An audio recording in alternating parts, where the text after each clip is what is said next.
আমরা সাধারণত ভাবি যে বিভিন্ন পৌরাণিক কাহিনীতে যে বিভিন্ন অসুর বা বিভিন্ন পৌরাণিক উপাখ্যানে দেবতা অসুরের সংগ্রাম হচ্ছে।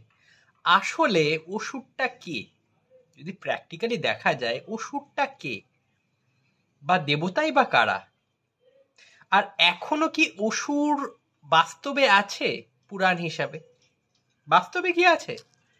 ইয়েস, বাস্তবে আছে। অসুর কি?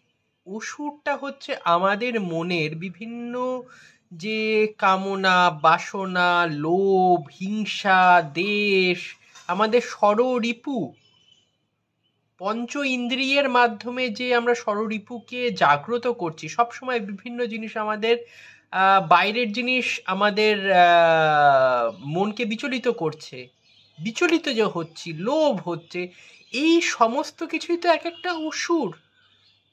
আর এই সমস্ত কামনা বাসনা সমস্ত কিছুকে যখন জয় করা যায়, যখন ওখান থেকে ফাইট করা হচ্ছে, আমাদের ভেতরকার ভালো শক্তি বা যেটা আমাদের উইল পাওয়ার আছে সেটাই দেবতা। তার সাথে কন্টিনিউ আমাদের সাথে আমাদের নিজেদের মনের মধ্যে কন্টিনিউ যুদ্ধ হচ্ছে।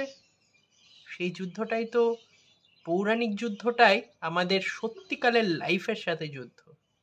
এটাই আসল।